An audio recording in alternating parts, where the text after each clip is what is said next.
اسلامی تحریکات عہد جدید کا یونٹ 8 ہے اور اس کا آج ہم پوائنٹ 2 ڈسکس کریں گے، تنظیم اسلامی۔ تو تاسیسی پس منظر کی طرف آتے ہیں تنظیم اسلامی کے۔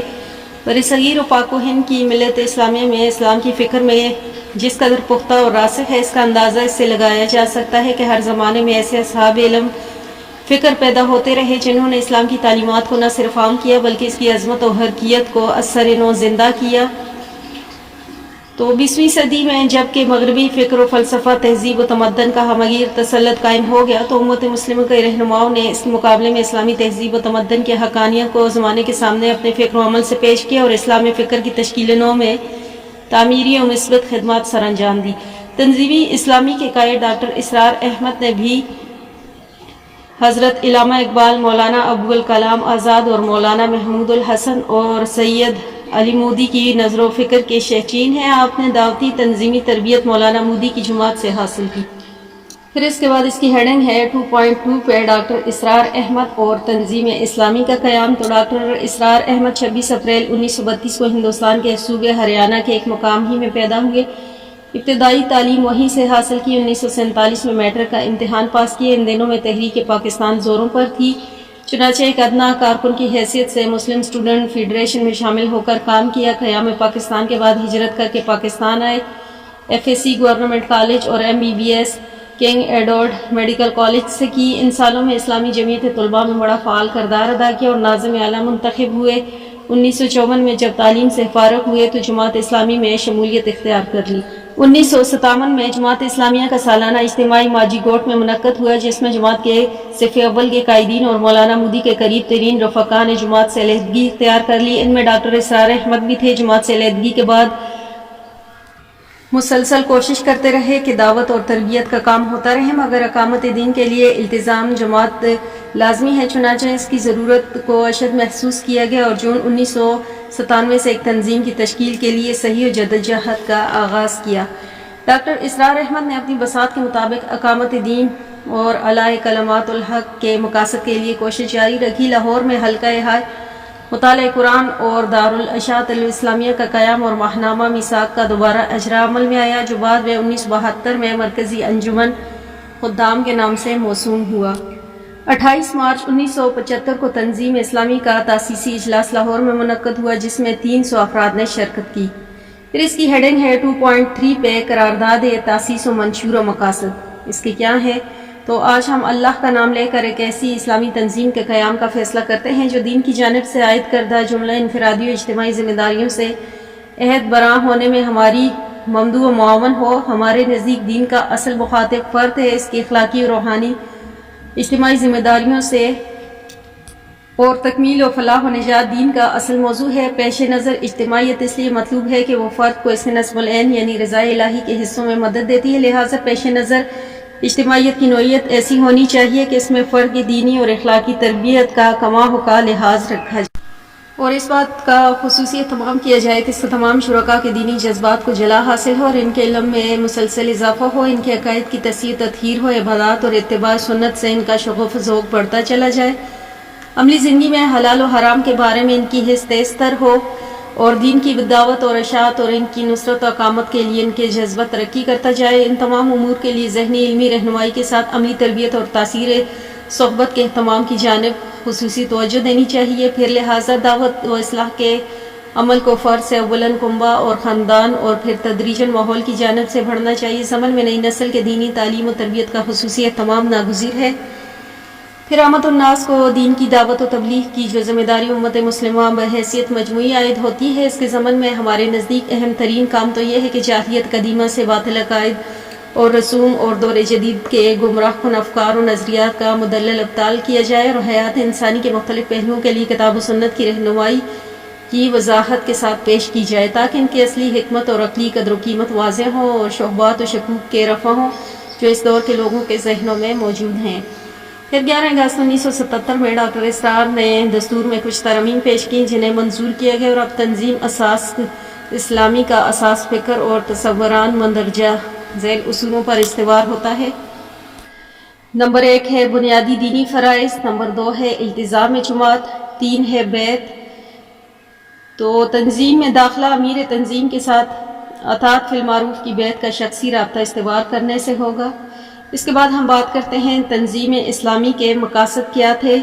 تو تنظیم اسلامی کے اجتماعی مسائل کے اہداف و مقاصد یہ ہیں۔ نمبر 1 ہے یہ ایک اصولی اسلامی انقلابی جماعت ہے جو پہلے پاکستان اور بالآخر روئے زمین پر اللہ کے دین کے غلبے یعنی اسلام کے نظام عدل اجتماعی کے قیام یا بالالفاظ دیگر اسلامی انقلاب کے لیے کوشاں ہے۔ نمبر 2 پہ ہے اس کی تنظیمی اساس سمع و اطاعت فی المعروف کی شخصی بیعت پر قائم ہے۔ تو یہ تھا اس کا پوائنٹ 2 تنظیم اسلام۔ اب ہم بات کرتے ہیں پوائنٹ 3 پہ تحریک منہاج القرآن۔ سب سے پہلے ہم اس کے پس منظر کی طرف آتے ہیں۔ علامہ پروفیسر ڈاکٹر محمد طاہر القادری عصر حاضر کے معروف مفکر اور دینی اسکالر ہیں۔ آپ جدید و قدیم علوم کے فیض یافتہ اور 70 کی دہائی سے احیاء و غلبہ دین کی فکر کے لیے متحرک عمل ہیں۔ آپ کی پیدائش پنجاب کے ایک شہر جھنگ میں 19 فروری 1951 کو ہوئی ہے۔ آپ کے والد ڈاکٹر فرید الدین ابتدائی تعلیم و تربیت خود فرمائی اور ابتدائی تعلیم کے ساتھ آپ نے مدارس سے درس نظامی کی سند بھی حاصل کی اور عصری علوم کے لیے پنجاب یونیورسٹی سے میں اسلامیات اور بعد ازاں PhD کی ڈگری حاصل کی۔ عملی زندگی میں جب قدم رکھا تو کچھ عرصے کے لیے تدریس میں خدمات سر انجام دی اور بعد ازاں محکمہ تعلیم سے استعفیٰ دے کر وکالت شروع کی۔ اس دوران جھنگ میں محاذ حریت کے نام سے 1976 میں ایک تحریک کی بنیاد رکھی۔ اس تحریک کے تحت آپ نے 2 سال تک درس قرآن کے ذریعے نوجوان کی فکر و نظریاتی تربیت کی۔ بعض ازاں تحریکی ضرورتوں کے تحت لاہور منتقل ہو گئے اور علم و فکری اور سماجی حلقوں میں نام پیدا کیا۔ پھر غلبہ دین کی بحالی اور امت مسلمہ کے احیاء اتحاد کے لیے مستفی انقلاب کی عالمگیر جدوجہد کے لیے آپ نے بعض احباب کے تعاون سے 17 اکتوبر 1980 کو ادارہ منہاج القرآن کی شکل میں تحریک کی بنیاد رکھی۔ ہر سطح پر باطل طاغوتی استحصال اور قوتوں اور اس کے اثر و نفوذ کے خاتمے کے لیے تقوی دو اس تحریک کا بنیادی مقاصد قرار پائی۔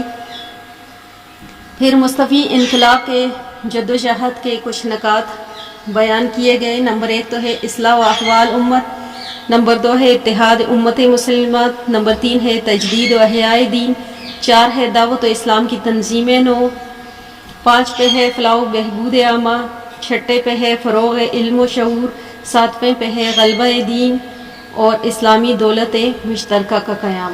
پھر اس کے بعد ہم اس کی ہیڈنگ پڑھتے ہیں 3.2 پہ تحریک منہاج القرآن تنظیمی و انتظامی ڈھانچہ۔ تو تحریک منہاج القرآن کا نظم و نسق جمہوری انداز میں باقاعدہ مشاورتی تنظیمی اور انتظامی بنیادوں پر قائم ہے۔ نمبر 1 ہے سرپرست تحریک، نمبر 2 مجلس شورا، 3 ہے ایگزیکٹو کونسل۔ پھر ایگزیکٹو کونسل نے اپنے فرائض کی انجام دہی کے لیے مختلف نظامتیں تشکیل دیں۔